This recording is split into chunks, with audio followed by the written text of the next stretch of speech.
Ever wonder what happens when you mix raising 6 kids, a busy summer, and this huge garden? Well, come join us for this amazing tour of this August garden and all the wonderful bounty that we've been blessed with.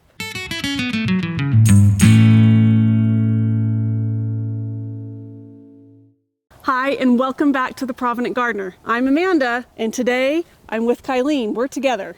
And we are loving the garden. I think it's time that we do our August garden tour of Amanda's amazing backyard jungle. There's so many great things in here. It's going a little crazy. It is. It's going a little bit crazy, but what a huge difference from just a couple months ago. Yes. And what a blessing it is to be able to work so hard. And this is the time of year when all that hard work really starts to pay off. So come join us today as I show Kylene around my garden, and let's see what we can find. Okay, Amanda, your peppers are absolutely gorgeous. Talk to me about them. They have done so well this year, and it has been so exciting. If you remember from past garden tours, I've always talked about how well they're doing and just how much we love it. Sweet peppers in one bed, and behind us, all the spicy. Actually, this one has some spicy too, by accident. Had to learn that one the hard way. So many options when it comes to peppers, but I want you to try one of these right here. It's my first year growing it. It's called a Carmen. It is the sweetest pepper I have ever tasted. Ooh, Carmen. Oh my goodness. Isn't that amazing? That is seriously amazing. And you can't find this, like, I could never buy this in the store. You can't. This is just, it's a surprise because you look at it and you think, it's gonna be a little bit hot, but okay, I want to save the seeds from this one. Was it heirloom? That is a hybrid. So dang it. We always try. I just eat it. Yes, we always try to grow heirloom because then we can save the seeds to use in the future. But there's always a few varieties that we just love so much that we continue to buy those hybrid seeds. This is another one of them, lunchbox peppers. I love these, my kids love them. Grow what you like. Yes, we love when we can save seeds, but if you're gonna eat the stuff from hybrid seeds, grow it. Grow it. I agree. 100%. I totally agree. And your orange pepper's beautiful. Yes. These are an heirloom. This is called Etuida. I don't even know if that's how you say it, but. Like the red one that you gave me when we were camping. Yes. I remember that I liked it so much that I immediately saved the seeds and put them into a little baggie that I had because I thought, this is perfect. It's delicious. And all of these peppers are what make our homemade canned salsa taste so good. The best.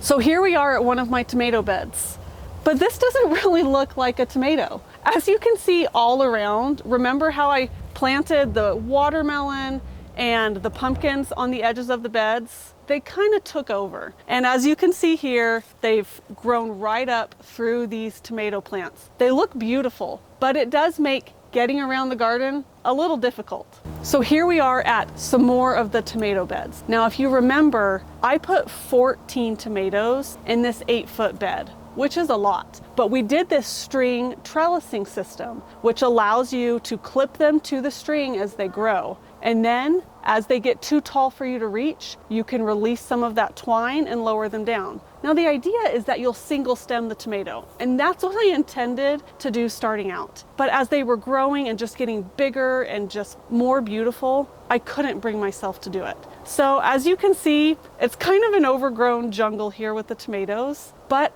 I would still do this system again and let them grow this way. Letting my tomatoes just grow this way has worked for me in the past and produced a lot. I'll pull off those suckers early in the season, but as it gets to this point, one, it becomes a little overwhelming and I'm not as careful about taking the suckers off. And two, they're doing well. So sometimes it's like, why mess with a good thing?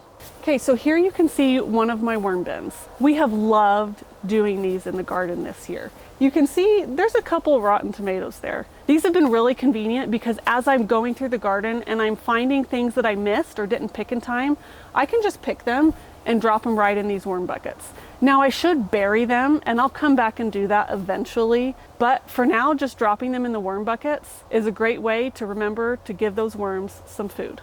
Now, you know we love to can and make a lot of our own salsa. Yes. So our tomatoes are really important where that comes in, but they've been a struggle for us this year. For a long time, I felt like the plants were just getting big and bushy, but no tomatoes. Well, now they're finally putting on a lot of tomatoes, but as I come out here, Oh, most of them have blossom end rot, which has never been a huge problem for me before. Now, this is caused by a calcium deficiency, but I've learned this year that it doesn't always mean that your soil is calcium deficient.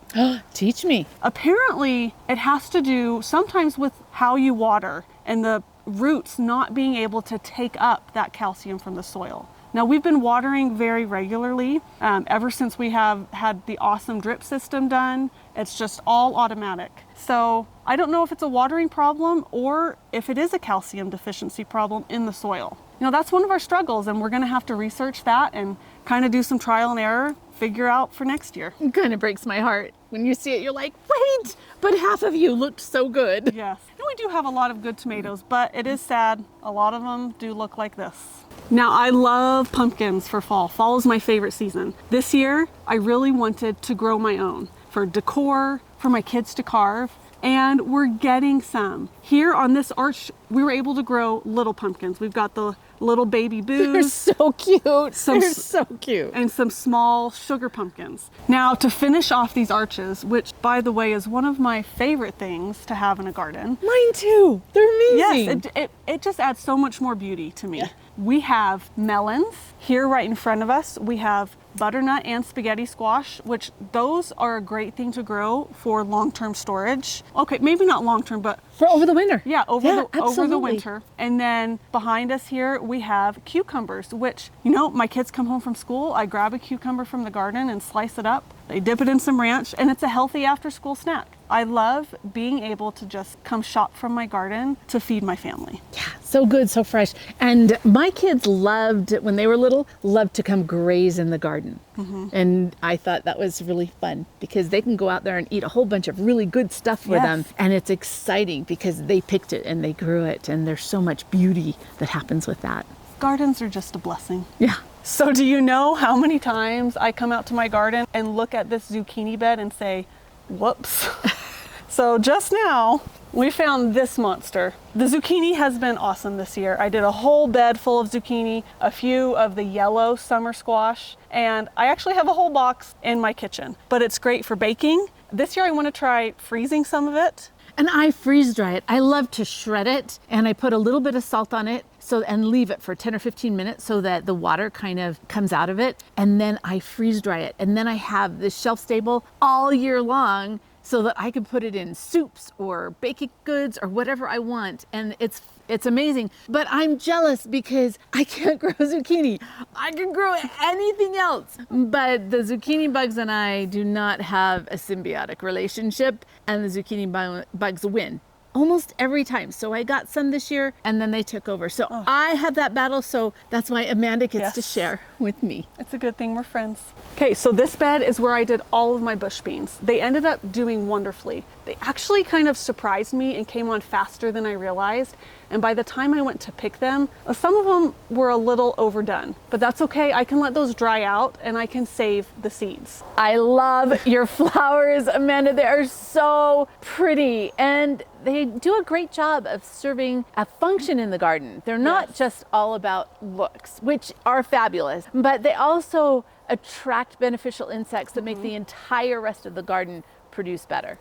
Yes, as you can very obviously see, we have sunflowers and zinnias that are doing excellent. I just look out here every day and it makes me so happy to see the color.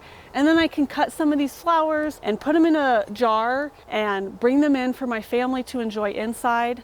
We do have other flowers in here. We have some dahlias that are starting to bloom, cosmos, and down there at the front, you can see some mums poking through that hopefully will bloom again. Those, if you remember, had completely died off, and I was about to just pull them out and give up on them. But I decided to cut back all of the dead stuff, and there's a whole bunch of green now. I'm hoping for fall, they will bloom for us. I think that's a great lesson in not giving up. Sometimes what we need to do is just cut it back and give it a second chance. Are you trying to say I need to be more patient?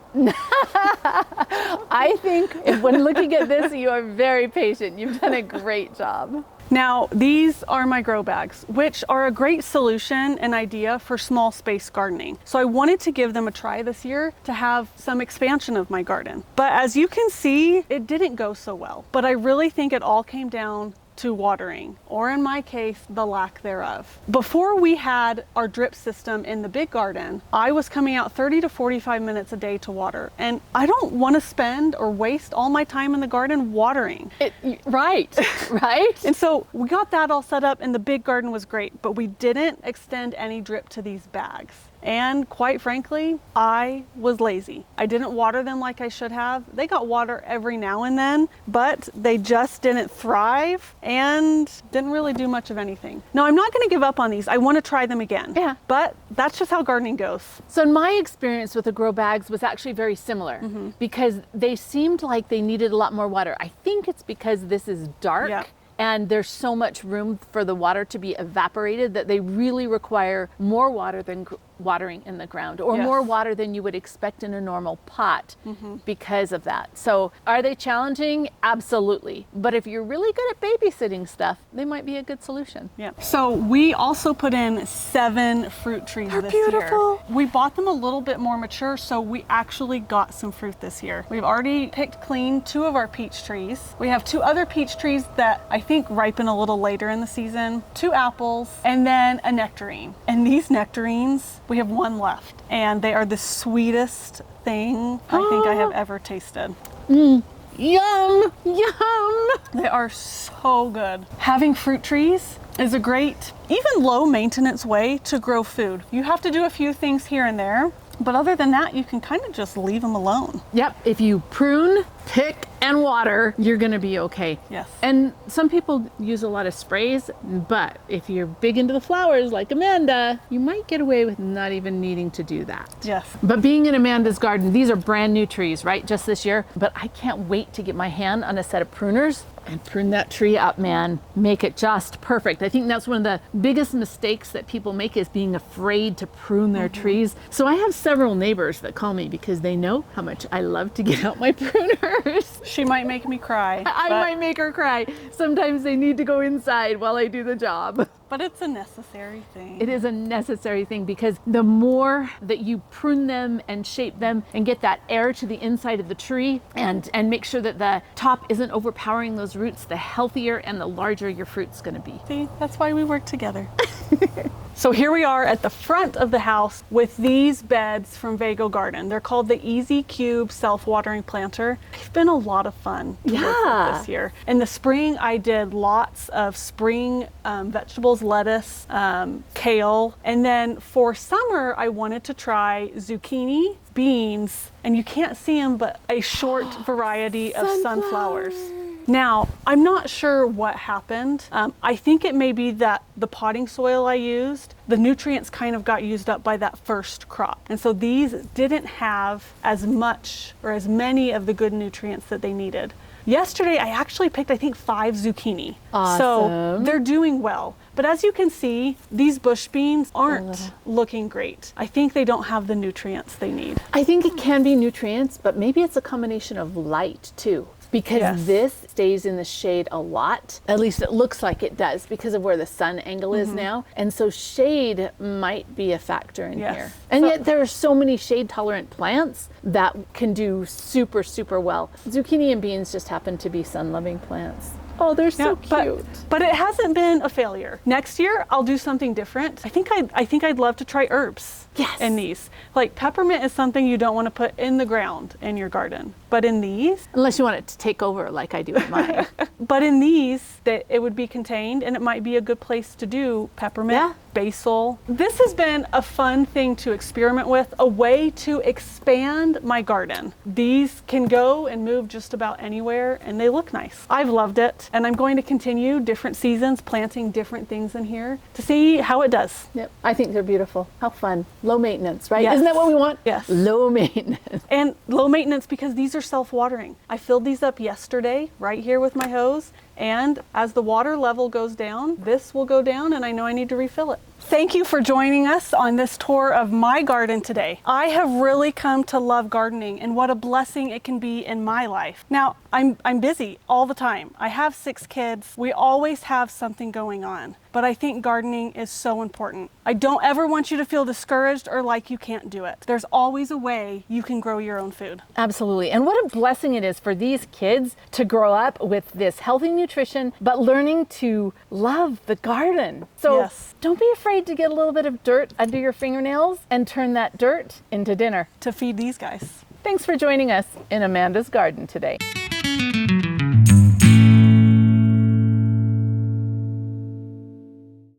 You want to take a bite of a pepper?